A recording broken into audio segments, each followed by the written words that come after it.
niiyaaha minooteeninki, weeyaahkiaani naahpa šaakoteeki, meehtohseeniwiyankopa, 1790s aatotamankwi. I lived there in the village, but it was burned. Myaamia history in the 1790s. Please welcome Cameron Shriver.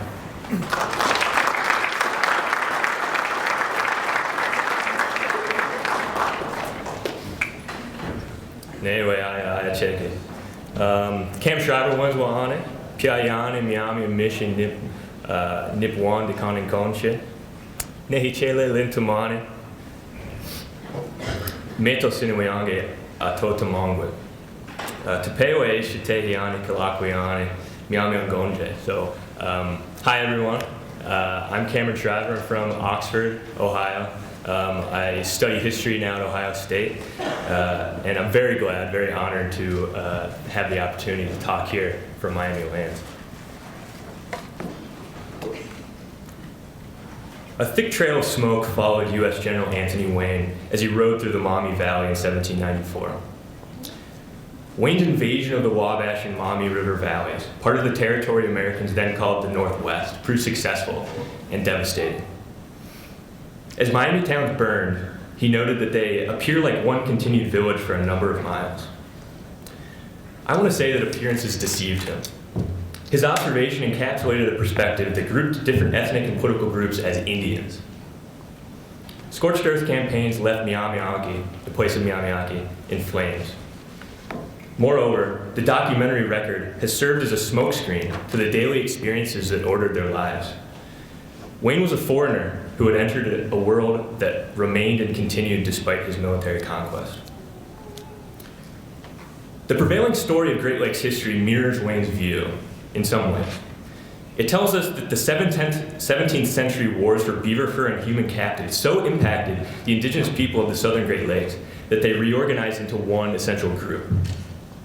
Over several generations, Algonquin-speaking peoples who traded with the French and warred against the Haudenosaunee Iroquois, including Miami people, began to identify, as a cohesive unit. So all these people, all these Algonquin speakers kind of came together into one common identity, the story goes. Disease, frequent warfare, and dependence on European goods splintered once large groups and forced people to reconfigure themselves into a common identity. Tied to this, historians generally ascribe to the idea that Myaamiaki and their neighbors lived in communities that were multi-ethnic. The French, English, and Miami lived together in Kekianga, one writes, while a Shawnee expert says that their towns were fiercely multi-ethnic. So people came together, mixed, and dissolved their differences in towns. Today I want to refocus our attention on the places that people lived. Cultural aspects like language, history, and rituals separated native peoples. Myaamiaki did not necessarily mix with their neighbors to the extent that is often proposed, and this mattered to subsequent Myaamia history. And we can actually be pretty specific about Wabash towns in the 1790s. I'll stick to the mic here. But the major work here for this talk goes into actually mapping these towns, reading all of the sources that were written and mapping them. So these towns are usually called just Wabash Indians in the 1790s. These are the Wabash Indians, but they're actually distinct towns, about 8 towns on the central Wabash, including a Kickapoo town that's joined by a Mascoutin town near Fort Weeyaahkiaani. This is the mid-Wabash River. The major Weeyaah town is on the south side, followed by several more. These are miles apart. There's Katepequana town on the Tippecanoe, as well as Kanepikwamekwa, the Eel River town. So in the 1790s, there's several thousand people living here along 25 river miles. This is a multi-ethnic metropolis. I wouldn't necessarily call it a multi-ethnic village. They're distinct. More famous, probably in this room, is the Kikianga region. This is an important cluster of towns along the portage that bears out the same trend. It's about a week's travel upstream, and it's along the continental divide between the Great Lakes and Mississippi watersheds.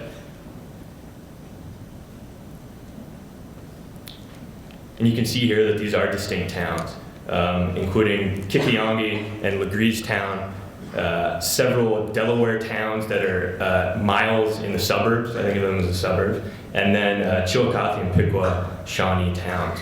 And these denote Shawnee bands. So I'm thinking of these as distinct political units, these villages.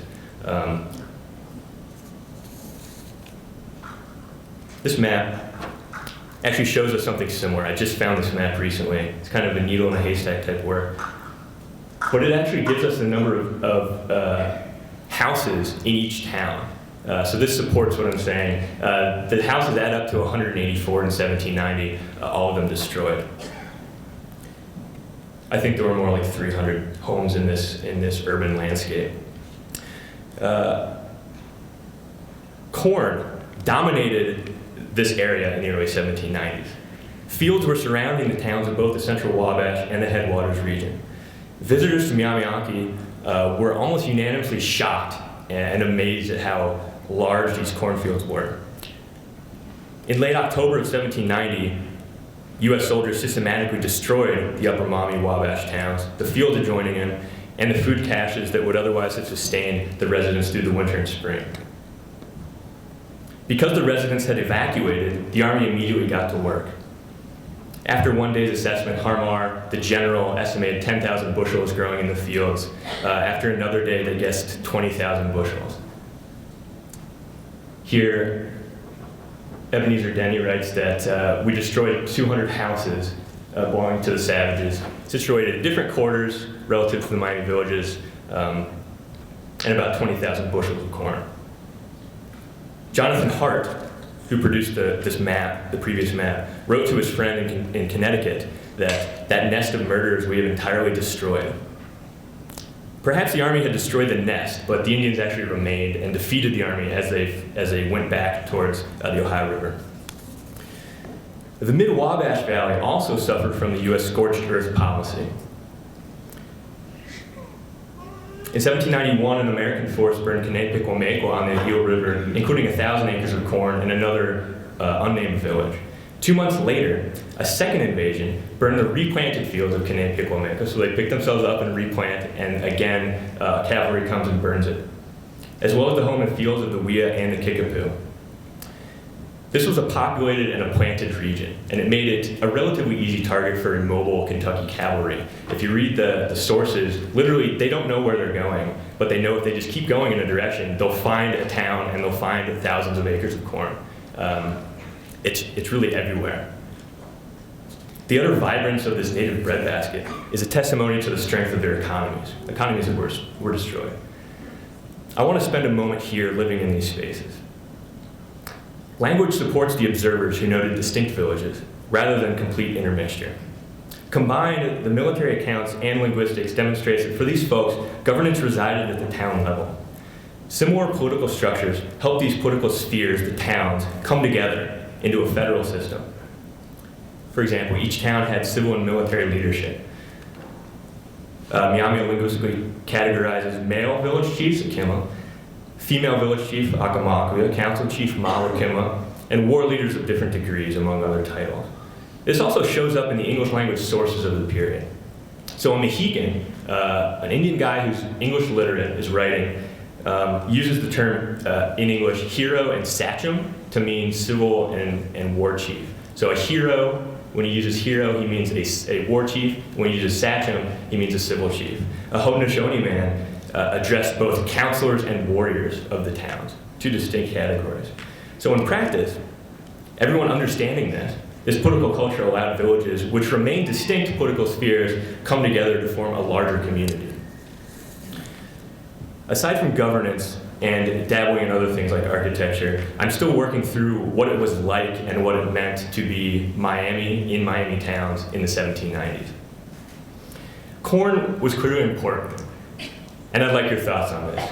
Corn should show spatial distinctions. I'm moving back. Here's another map produced of these towns that are destroyed in the 1790s. You can tell that corn is everywhere. The crop is dominating these landscapes, and I am thinking that it serves as a proxy for ethnicity. So corn is everywhere, but not all the cornfields were alike. Different groups use their own seeds, and corn in North America is categorized into something like 13 different races and thousands of species. The Myaamia, in particular, grew and grow a specific strain, Myaamiaki, which is a relatively white and easily flowered corn. It's more easily flowered than other flint corns of the Great Lakes, so it's different. Potawatomis grew calico corn. Here's some Myaamiaki that I pulled off of the USDA site. This is modern. Delaware's white and blue varieties. And high maize diversity continues today. The problem is that corn cross-pollinates easily. And therefore, it seems reasonable that if there were discernible differences both before and after these villages came together in close proximity, that women would have been separated in their fields to maintain their specific strains. So as the Wabash Indian and Portage settlements demonstrate, just because people lived near one another did not make them fundamentally similar. At least they would not have thought so. Now in the autumn of 1791, the hastily rebuilt U.S. Army again tried to conquer the Wabash and Maumee Valley, and that was a mistake for them. It failed in spectacular fashion. Advancing toward the upper towns, General Arthur St. Clair's force was surprised, routed, and fled, and never stopping until they reached Cincinnati. These battles have received a lot of attention, but I think it's worth mentioning that they really mattered to white folks at the time. This was scary stuff to white people. This was the only U.S. Army, and it had just been squelched, twice in fact. So they're writing these poems that are published in the States. Apparently they had no idea what Michiganok would look like, so they just kind of drew this picture. But they're aware that there's some kind of Miami guy who exists, and he runs this army. So I don't know what he's doing there. After successive victories over the U.S. Army, residents of the towns near Kikionga understood that the U.S. was resolved to persist in getting our country. And much of the population moved down the Maumee to an area called the Glades. From this fork in the river, Indians attempted to assert a common border of the Ohio River with the United States. Now, when villagers moved to the Glades, they replicated the layout of the towns they left behind, building ethnic enclaves, neighborhoods. Much like at the Miami towns, European traders formed a village at the confluence, while Shawnee towns strung along the banks of the river. These are several miles apart. The only Miami town that I've been able to identify is called Little Turtle's Town. So I'm assuming the Little Turtle moved there. Much like at the Miami towns near Kikionga, there's Delaware suburbs upstream. Additionally, there's over a dozen other nations near the Glades. I don't know where they stayed, but it's clear that they stayed elsewhere. They're not all intermixing. They're coming into council in certain formations, and so it seems reasonable that they're staying elsewhere. Haudenosaunee, as well as people from the Chesapeake, people from New England, native people coming here. Underlying the politics here was a more essential question that I think echoes through what we've been talking about today. It's a more essential question regarding the nature of Indian communities. Would they merge? Would they remain distinct? The Glades Council meant to form collectivism despite differences inherent in space, language, and culture. In other words, this federation bridged ethnicity to create a new political community with specific goals. The experience of being at the Glades reminded everyone there that they must work to act like one people because they weren't. Translators struggled to make speeches understood in over a dozen languages to hundreds of listeners, but their content did recognize the federalism that was afoot. Painted Pole, his Shawnee man appointed by the villages of the Wabash to represent them, opened the Glades Council by saying, "This is the day which the Great Spirit has appointed for us all to meet together to consult on our general interests and for the good of all nations of our color." Another said, "Let us put our heads together and join as one nation." A third said, "We who are one color now have one heart and one head," a body politic. This diplomacy took place in the context of violence. The land between the Glades and Kentucky had become a bloody road. Don't go south from the Glades. Going south from the Glades, you should expect violence, in other words. And as players in this violence, Warhawks, coming from the towns near Kikionga, took charge of the Glade proceedings, Miami and Shawnee people. By walking single file to a Haudenosaunee camp, the Western nations, Miami people, signaled their intention that this would be a war council. Additionally, at this council, war chiefs sat in front of the civil chiefs, which Haudenosaunee Iroquois said, don't do that. Let's not make this a war council.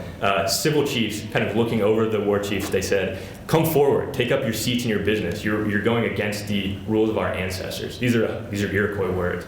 But the war hawks of Shawnee and Miami people are sitting in front of their civil chiefs, saying this is a war council. In 1792, the Glaze Council adjourned, and they're splintered about what to do. But in general agreement that the Ohio River should be the border between their nations and the United States. As the council closed, several hundred young men left and promptly attacked Fort St. Clair, which is in present-day Eaton, Ohio, killing 6 soldiers. So politics was supported by actions. The next summer, this is 1793, hope for peace and an Ohio River boundary broke down. Glaze Confederates believed that the U.S. was not strong enough to restrain Kentuckians. It's really a U.S. problem. Kentuckians, the long knives, the Micham also. Indian independence threatened the sovereignty of the new United States, which itself is very fragile. And so citizens of the U.S. clamored for protection, even when they're in Miami territory. And this challenge, both violent and ideological, gave the U.S. enough reason to invade again with its Third Army in 1794. Indian women had replanted this region in the last 2 years. Nearing the Glaze, the Army, under a guy named Mad walked through 7 miles of corn, an entire day's march. Those settlements, one soldier wrote, are composed of small clusters of towns, standing on eligible and high situations on the banks of the river, and abound in vegetables of almost every description. Extensive cornfields, beautifully green and flourishing, now present themselves to our view as the army marched down the river. Like their corn, their amazement knew no bounds. Not less than 1,000 acres, one guessed as he approached the Glaze. Corn along the river, quote, as far as your eyes could see, another wrote. Here they're marching. Wayne thought that there were villages and fields for 50 miles. He also made sure to congratulate the federal army on their taking possession of the Grand Emporium of the hostile Indians. And he constantly uses that term, the Grand Emporium. Captain Daniel Bradley asserted the fields stretched for up to 80 miles, and at least 10 or 15,000 barrels of corn will be destroyed and a large number of villages burned. So as they march down the Maumee River toward a British fort, here a guy named Caldwell describes really a systematic effort to destroy literally everything that they can find. He describes burning houses on both sides of the river, pulling up bean vines, and cutting up pumpkins. It took the army 3 weeks to reduce the Maumee Valley to ashes. The U.S. victory at the Battle of Fallen Timbers just days later convinced many people to accept peace on U.S. terms. But for the U.S. soldiers who fought there, the battle near Lake Erie remained really inconsequential. Instead, soldiers remembered making the upper Maumee, making Myaamiaki, an American landscape. This is what they remembered. Marching toward Kikianga now. Again, General Wayne, this is his writing. He said, laying waste to villages and cornfields for about 50 miles on each side of Miami. There remains yet a number of villages and corn, all to be consumed and destroyed, he said.